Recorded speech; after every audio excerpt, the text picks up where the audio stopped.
Well, good morning, good morning, good morning, everyone. It's another incredible Saturday, and this is Dr. Herbert Harris with Success Mentorship Class number 360. Welcome on Instagram, welcome on Facebook, and welcome to our mastermind group here on Zoom. The mastermind group, the Zoom link is 12, the number 12uls.com. So those of you who want to may join us on Zoom, 12, the number 12uls.com. Our topic for today is how bad do you want it? And we're really going to be talking about the power of desire. That desire is like your power tool. You know, a regular tool, you can do some work, but when you have a power tool, a tool that you can leverage your impact, leverage your time, leverage your energy. When you have a power tool, it's a different ball game. And so desire is your power tool for creating success. I invite you to visit our website, herbertharris.com, and our talks are very much centered and based on our book, The 12 Universal Laws of Success. And so if you don't have your book, get one. Be sure to visit our website, herbertharris.com, to learn more about what we do. Before we get started, I like for us to get centered in a brief meditation so that we can prepare our minds to receive the message and to be a part of this experience. So let's close our outer eyes, open our inner eyes. Take a deep breath, hold it, let it out slowly.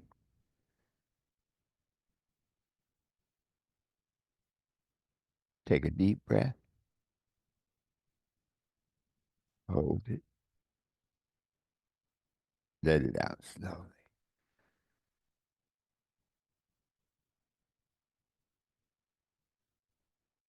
And in this state of peace and relaxation,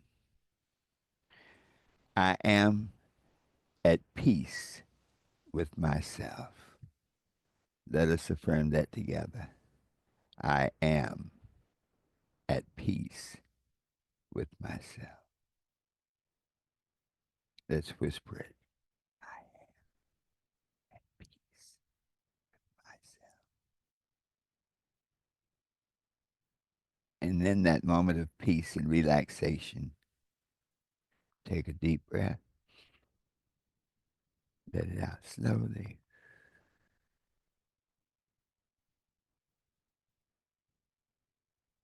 My mind is open, receptive, and ready to learn.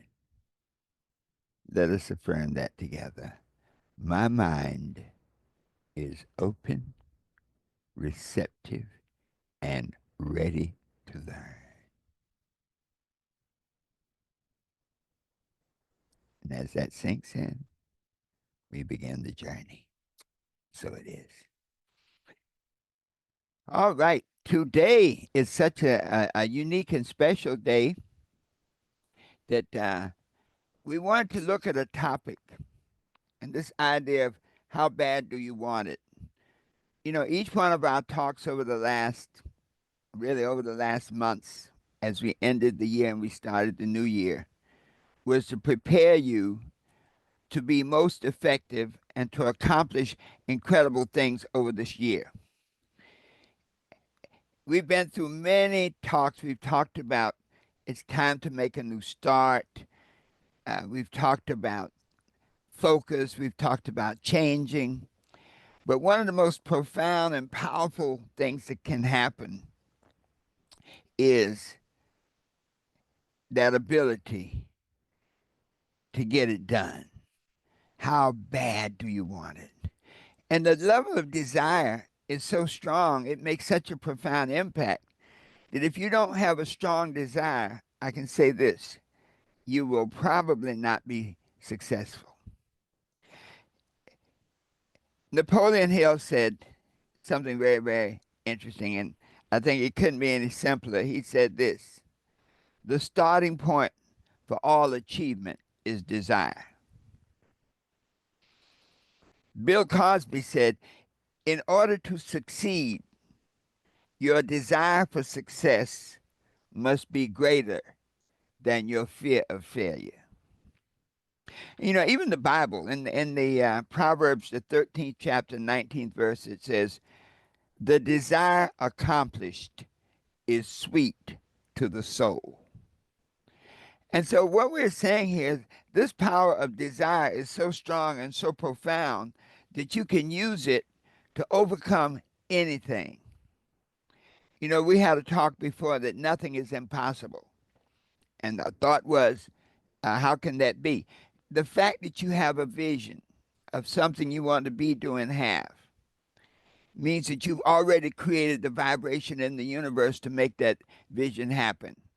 We talk about the direct relationship between energy, motivation, and desire is a form of energy, a form of motivation and manifestation. So the stronger your level of desire, the more profound your level of desire, the better chances, the better your chances are to accomplish your goals. And so as we go into this new year, we really want to have the tools. Last week we talked about be not conformed to this world, that whatever is going on around you should not hamper you from achieving your goals, from realizing your vision. And the thing that will take you away from, you might say, the usual stuff and whatever else is going on in the world is your desire to achieve something important. And so the beauty of each day, when we talk about a new start, the beauty of each day is you have the ability to desire anything you want. The scripture says, seek and you shall find, knock and it shall be open, ask and it shall be answered. And this is really another statement of desire. In other words, if you keep, if your level of desire is strong enough and you don't quit, you hang in there, that anything you want to accomplish over this next year, you can do it. Now, that's a powerful piece, folks, because desire is that one element, that one thing that leverages everything you have. The stronger your desire, the more likely you'll be successful. If you have a weak desire, then you have weak success. I often tell the story of the teacher with a student who wanted to understand this desire thing because it really seems simplistic when we say the level of your desire determines the level of your success. And the teacher took the young student out into the ocean until the water was about up to his neck. And he said, I want you to understand desire. And he held the young man underwater. And for about 40 seconds, and then he let him up. And of course, he gasped for air. Do you understand? The young man wasn't clear. He put him under again. This time he held him under for almost a minute. And when he pulled him out, the young man gasped for air. And so desire must be just as strongly as you wanted to take that breath of air, your desire should be just that strong. I was taking scuba diver classes, and one of the things, two things I didn't like about it, I have a low tolerance for cold. And so when we got below 20 feet, 25 feet, I would get so cold I would start shaking. And the other thing was when you're coming up and your air is out, and you can kind of see the light above you, but it's hard to judge how far it is, and you're holding that breath. And so the desire is like if you don't breathe, you die. So breath means prana, means energy. And so you have to desire the things that you want to be, do, and have as deeply as you want to breathe. Whew. You have to have such passion for what you want that nothing will stop you. We often have that vision of living on the river of time. We are boats on the river of time. And if we look at our life as a boat, we have four elements to the boat. We have sails, and the sails represent how you interact with the wind. The sails represent your attitude. And so one wind, one a type of wind that blows one boat over because of the set of the sails, because of the attitude you have, will push you ahead faster. And then you have your rudder, which is your value system, which guides you to tell you what you will and will not do. You have your crew. These are the people you permit to come into your life on the boat that is your life. And they can either row with you or row against you. And then you have your engine. And the engine is your desire. And so when all else fails, desire can keep you going. If there's no wind, if the current's there, if you've ever been, I love having dinner. One of my favorite spots in Wilmington, North Carolina, is a restaurant called Elijah's, and it's right on the water. And sometimes, especially during the change of the tide, this particular restaurant is about 8 or 9 miles upstream from the ocean. So there's a time when the tide is coming in and the water's coming down from upstate that the river literally stands still and it's smooth. It's like a mirror. Okay. Well, when those times happen, when things happen in your life, when you're not getting any support, when nobody believes in you, when everybody says you can't do it, it's your desire that keeps you going. You think about some of the great ones. Sometimes you look at people and you say, man, how did they accomplish that? You think about J.K. Rowling. You know, we talk about that whole Harry Potter series, but guess what? People did not rush up to buy that series. She went to publisher after publisher after publisher. So desire is very keenly interrelated with faith. Faith is the substance of things hoped for and the evidence of things not seen. And so once you have desired a particular outcome, then it is that desire that helps you overcome the obstacles so that you do not quit.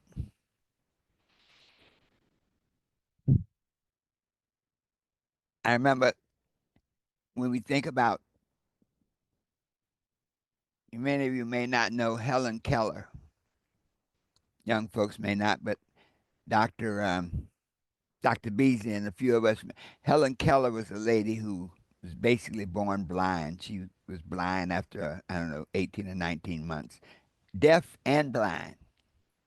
And yet, her desire to get beyond that handicap was so strong that she learned sign language. She learned literally how to learn. And she went to college, graduated from Radcliffe College, became a great author and speaker, motivating and sharing with people the potential that they had simply based on desire. So, desire is your engine that says, I want this badly. So, over this next year, you have to really be clear about what you want badly, what you will have to have. Desire requires a an objective. You see, you can't have just general desire. I just desire everything. Desire requires an objective. We all have potential for desire, potential for possibilities, potential for success. It's like outside, the sun is shining, and it's just sunlight. It takes care of the plants. But if you take a magnifying glass to focus that sunlight can burn. And so desire is focused intention, where you want to be something, you want to do something, you want to have something so bad that you refuse to lose. There are often two ways you can win. You can win by being the absolute best, and you persist until you win. And then you can win by refusing to lose. Remember when Muhammad Ali had the rumble in the jungle with George Foreman, Ali hadn't fought for about 5 years. He wasn't really in good shape. But this opportunity came along, and many times opportunities will come to you over this next year where you may not feel initially that you are capable of taking advantage of that opportunity. But desire goes beyond thought. Okay. Desire goes beyond education. That if you desire it badly enough, that opportunity comes along. If you desire it badly enough and refuse to quit, refuse to lose, you win. Now, we often get discouraged and turned around because we start thinking about the how. But desire is an energy, it's a relationship between you and a desired and an outcome, you and an objective. And if you want that objective so long and so hard, it cannot fail to come about. Bill Cosby said, your desire should be greater than your fear of failure. That's a powerful piece because many times you'll be in situations where you feel outclassed, but you're not going to be outworked. Where you feel that other people have other, like assets that you don't have, but yet you win because you hung in there. You made it work. Desire is based on choice. You see, as we go through this next year, you're going to be faced with choice after choice of how to spend your time, how to spend your resources, how to divide your attention. And if you don't do it based on the things that you desire deeply in your heart, it's easy to get distracted and let other people steal your time and let shiny objects take you off course. So how do you make this desire really come into being? What are some steps to help you strengthen your desire and make it so much more powerful? There are many ways, but I'm going to give you 6 steps. Step 1, to fill your mind with exactly what you want. And when I say fill your mind with exactly what you want, don't think of anything other than what you desire. Your mind is always superimposed in the river of time. And so when you waste time in unproductive endeavors that are not centered on your desires and the things you want to be, do, and have, sooner or later, you'll find yourself out of cycle and you may not achieve that you could have done if you just stayed the course, if you just kept thinking about it day in and day out. When you fill your mind with the vision of what you want to be, do, and have, and I mean fill it in every aspect, how it looks, how it feels, see yourself doing it, feel yourself doing it. You create a vibration based on having an objective clearly stated in your mind. Second key, determine what you are willing to give in return for achieving your desired outcome. What are you willing to give?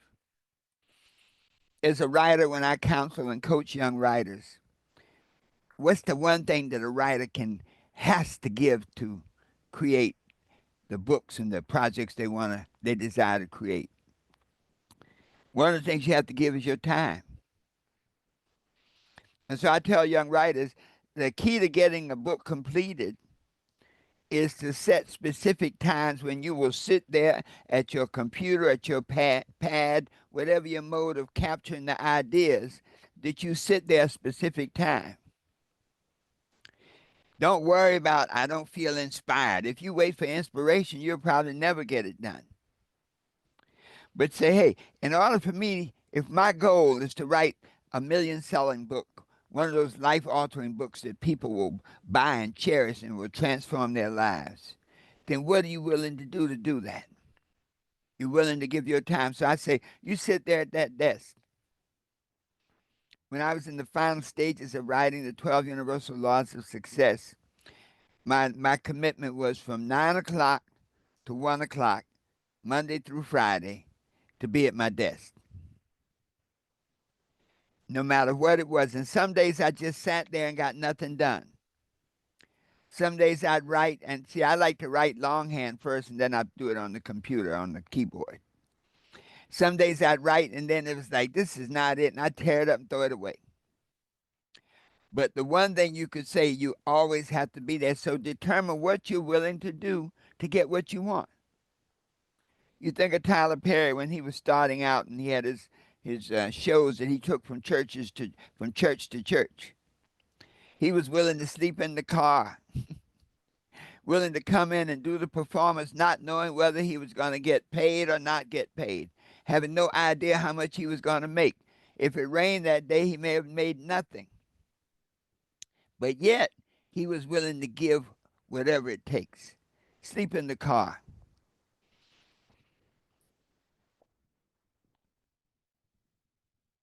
And so over this year, your year for outrageous success, determine what you're willing to give to achieve the things you say you want to be, do, and have. Number 3, establish a definite date you intend to achieve your desired outcome. Why is that important? If you don't have a timeline, then any time is okay. The difference between a wish and a goal is a time element. You say, man, I wish to be happy. I wish to be rich. I wish to get a house one day. One day and someday never come. But the moment you put a timeline on it, so I'm going to get a house in a year. I'm going to generate a certain amount of income in a year. I'm going to get my degree in 4 years. Whatever your outcome is, whatever that thing is that you have filled your mind with, that you say you want to be, do, and have, the moment you put a timeline on it, now you've demanded from the universe a time for it to manifest. The 4th key, develop a definite written plan to achieve your desired outcome in the time schedule you have set. Now, let's delve into that a little bit, because that's often where we get off track. We don't take the time to write to make that written plan. Whenever you go for a business loan, the first thing the bank asks you is, do you have a business plan? Why? Because a business plan is necessary for success in business. Well, let's look at the analogy. Life is a business. The desired outcome is happiness, security.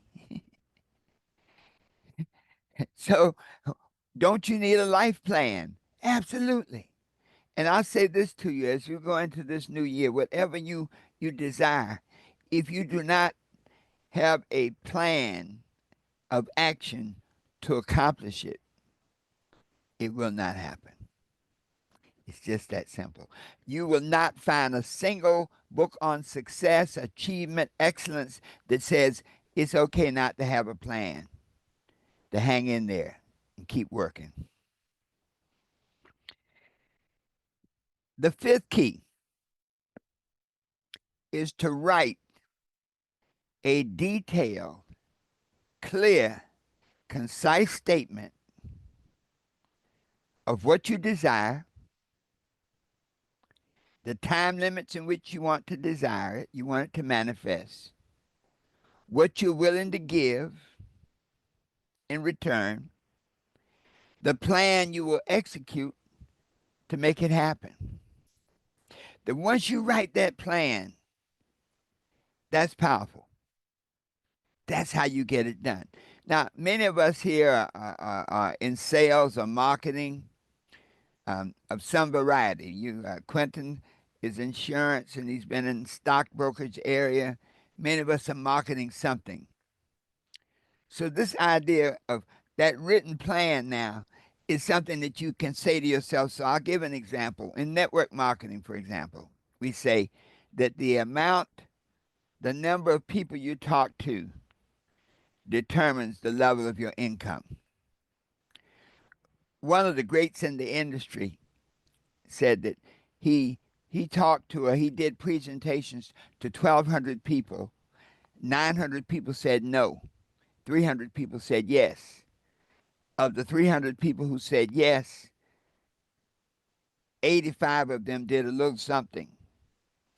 Of the 85 who did a little something, 35 did a lot. And of the 35 who did a lot, 11 of them made him a millionaire. And so when you lay out your action plan, that statement, and for business, and this is simplistic, say, I will, my goal is to generate $1 million a year.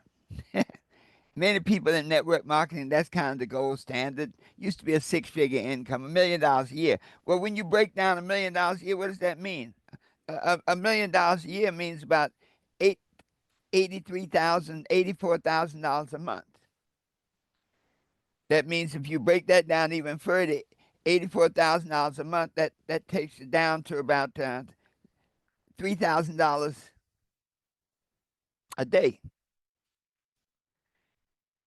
When you start looking at the numbers, you can say to yourself, well, you know what? If I just follow this plan, if my plan says I must talk to X number of people to get Y of them involved in the process to generate Z amount of dollars, then that's your plan. And you follow that plan not because you're willing to give the time necessary, you're willing to put in the money to invest in it, you're willing to do whatever it takes. And then finally, the sixth key is this: to read that written statement at least 3 times a day. When you read your written statement of how you intend to accomplish this at least 3 times a day, you put yourself on a track where you cannot fail. You know, I was looking at something one day, and I was going through some numbers, and I was saying to myself, "Wow, if I want to make $1 million a year, this is the number of presentations I have to do. This is the number of people I have to talk to. This is the number of meetings I have to go to." And so when you write that statement out, this is my statement each and every day in the morning. I talk to X number of people. I do Y presentations, okay, each and every day. I meet new people each and every day. All of those things necessary to create success. When you write them in that statement and you read that statement over at least 3 times a day. And let me tell you this, you got to read it at 3 specific times. If you just say, I'm going to read it over, it will never happen. So you have to read it over at three specific times a day. I recommend the time right after you get up, which means you should get up at the same time every day. I recommend around lunchtime, midday, 12 or 1 o'clock. I recommend before you go to bed at night. So that's the last thing on your mind and the first thing when you wake up. See, what happens is the more energy you put into it is another expression of your level of desire. You're not going to do that unless you really, really want it. And so just that daily activity of reading it over 3 times a day is a manifestation and a validation of what you say you want and a commitment of the time it takes to read it over. That once you can do that, then you can use desire now to create the life you want. That over this next year, number one, fill your mind with exactly what you want to accomplish. I recommend, if you don't have, to go to chapter 3 in the 12 Universal Laws of Success, the Law of Vision. To revisit your vision. What do you want to accomplish over this next year? Then, once you've done that, determine what you're willing to give to accomplish it. So I'm going to give X hours a day. I'm going to invest in myself. I'm going to enroll in school. What are the things that you're willing to do to manifest your desires in your life? 3, establish a date you intend to achieve it. So if we say it's a 1-year goal, okay, well, guess what? The 1-year goal should be broken down into 12 monthly goals. The 12 monthly goals now should lead you to your 1-year goal. Your first goal, your first month, should be broken down into 4 weekly goals. Then the 4 weekly goals, if you accomplish them, the monthly goal is automatically achieved. In other words, it's a formula. And once each time you achieve certain things within a certain time, and once you've done that, you literally have taken care of the next step. Create that definite written plan. Take the time to write it out exactly what you intend to do, what you intend to give, the time elements, and all the things that are necessary to manifest the things you desire. Write it in great detail and then read it over at least 3 times a day at specific times, 7 days a week. Then when you can do that, then this year can be your year that you can achieve things that you never thought you could before. This year could be your year to achieve outrageous success, happiness, love, abundance, all the things that are important to you, all the things that you dream about having and experiencing. This year can do it if you want it badly enough. If you can do these things, if you can manifest your desires and give them life and execute that plan in a daily, moment to moment fashion, nothing is impossible. You can be what you want to be, do what you want to do, and have anything you desire, always knowing that the best is yet to come. And so it is. Thank you so much, those on Instagram, for joining us today. Thank you on YouTube for joining us today. And hold tight, and we're going to have our group, our discussion group, our mastermind group on our Zoom. And so it is.